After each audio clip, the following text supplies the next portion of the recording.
या इलाही बख्श दे सईद को रोज़े हश्र तो। क्या फातिहा के अंदर खाने का होना ही ज़रूरी है या बग़ैर खाने के भी पानी पर फातिहा दिलवाई जा सकती है? तो इसके ऊपर ना मैं एक सेपरेट वीडियो बना चुका हूँ पहले से। आप यूट्यूब के ऊपर सर्च करेंगे सिकंदर वारसी अबाउट फातिहा का तरीका, तो उसके अंदर आपको पूरा तरीक़ेकार और किस तरीके से फातिहा किस चीज़ पे करनी है वो मिल जाएगा। ये जो लोगों का ख़याल है कि फातिहा के अंदर खाना होना ज़रूरी है, तो ज़रूरी वाली बात नहीं है, लेकिन ये कि बेहतर है अगर हो तो ठीक है, क्योंकि साले सवाब करने के बाद जो खाना है वो लोगों में खिलाया जाएगा तो उसका सवाब भी मिलेगा। और फातिहा हकीकत में किसी को ईसाल करना होता है सवाब का, कोई भी नेक अमल करके उसको आम ज़ुबान में सवाब बख्शना कहते हैं, उसी को फातिहा कहते हैं। अब ये ज़रूरी नहीं है कि ये ईसाले सवाब आप खाने को आगे रख के कुरान पढ़ के ही किया जाए, बल्कि ऐसा भी हो सकता है कि अगर आपके पास खाना बनाने का टाइम नहीं, या इस तरह से लोग हैं कि जो खाना नहीं बना सकते, मिसाल के तौर पे कहीं जॉब वगैरह करते हैं और जेंट्स हैं सारे, खाना बाहर से वो लोग खाते हैं। अब 11वीं के मौके पे या किसी और उर्स के मौके पे वो नियाज़ वगैरह करना चाहें तो वो कोई अमाउंट रकम वगैरह भी जो है ना सदका कर सकते हैं सवाब की नीयत से, और जिस बुज़ुर्ग की नियाज़ वो कराना चाहते हैं उनके नाम से सदका कर सकते हैं कि ये 50 रुपये मस्जिद में या 100 रुपये मदरसे में जो है ना हम आला हज़रत के नाम से, गरीब नवाज़ के नाम से या दूसरे बुज़ुर्ग के नाम से देते हैं। तो ये भी एक किस्म से जो है ना फातिहा शुमार की जाएगी। लोगों के अंदर जिनमें गलत फहमी है कि खाना आगे रख कर ही फातिहा होगी, इसके अलावा फातिहा नहीं हो सकती, तो वो उनके इल्म की कमी है। अहले सुन्नत का मामला और नज़रिया इसके अंदर बिल्कुल क्लियर कट है कि ये एक ईसाले सवाब है, और इसका तरीक़ेकार कुछ भी हो सकता है। आप कुछ भी बनाएं, कभी भी बनाएं, कभी भी खिलाएं, हमेशा वो नियाज़ फातिहा में ही इसको जो है ना शुमार किया जाएगा। यानी शरीयत का एक टर्म है ये ईसाले सवाब। अब इसके अंदर आप जो भी तरीक़ेकार सवाब का करेंगे और उर्फ़ में इसको जो है ना नियाज़ फातिहा कहते हैं, और शरीयत के टर्म में इसको ईसाले सवाब कहते हैं। तो खाना आगे रखना या खाने का आगे होना, ये दोनों चीज़ें अहले सुन्नत के उलमा ने ना तो कभी नेसेसरी कही हैं, ना ही ये ज़रूरी हैं। और जो बदमज़हब या बद्दीन लोग इसको आवाम के अंदर मशहूर करते हैं कि खाने के बगैर फातिहा नहीं होती, या फातिहा ही खाने के लिए होती है, खाने को बंटवाने के लिए, या खाना जब तक नहीं होगा लोग फातिहा नहीं करते, या हर चीज़ के अंदर ये लोग खाना शामिल करते हैं, जनाजे में, मुर्दे में, हर चीज़ में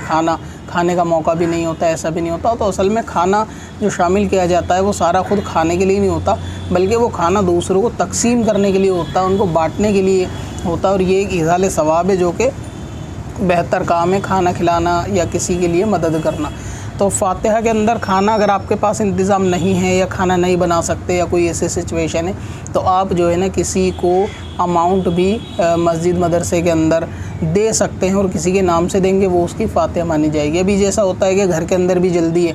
और बंदा कहीं सफ़र से आया है, कोई ऐसी सूरत है कि जहाँ पे खाना बनने का भी टाइम नहीं है, तो भी आप उतनी रकम के भाई खाना नहीं बन सकता, अब इतने रुपए मस्जिद में बच्चे के हाथ भिजवा दें कि ये फ़लाँ बुज़ुर्ग के नाम से आप मस्जिद में दे आओ,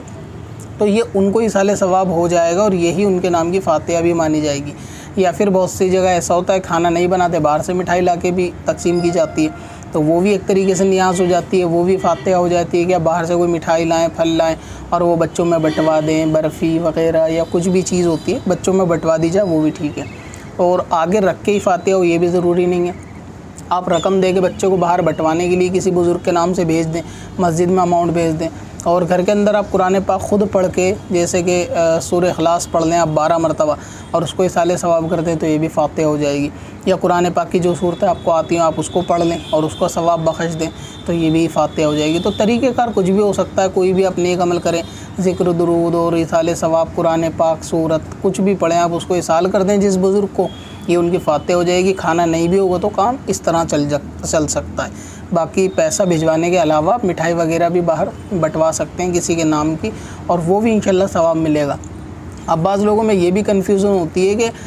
बाहर से मिठाई लाई और इसी तरह बांट दी कि फातिहा नहीं दी गई, तो अगर वो किसी बुज़ुर्ग के नाम की निस्बत से ही बांटी जाए कि भाई उनके नाम से ये 1 किलो बर्फ़ी बंटवा दी जाए और उस पर कुरान पाक नहीं भी पढ़ा जाएगा तो भी उनकी निस्बत से जो बांटी जा रही है ये भी एक तरीके से इसाले सवाब ही है, और ये भी फातिहा की किस्म के अंदर मानी जाएगी, ये भी नियाज की किस्म में मानी जाएगी। अगरचे बज़ाहिर उस पर कुरान नहीं पढ़ा, लेकिन रकम को ख़र्च करना, सदका करना और उसका सवाब बख्शना, खिलाना, तो ये भी जो है ना फातिहा है, क्योंकि ये इसाले सवाब के अंदर ही आएगा। अब अपनी ज़रूरत के लिए आसान वजीफ़ा तलाश करना हुआ और भी आसान। विजिट करें wazifa.smswarsi.com पर और अपनी दीनों दुनिया की भलाई के लिए पाएं ढेरों आसान वजीफे। कब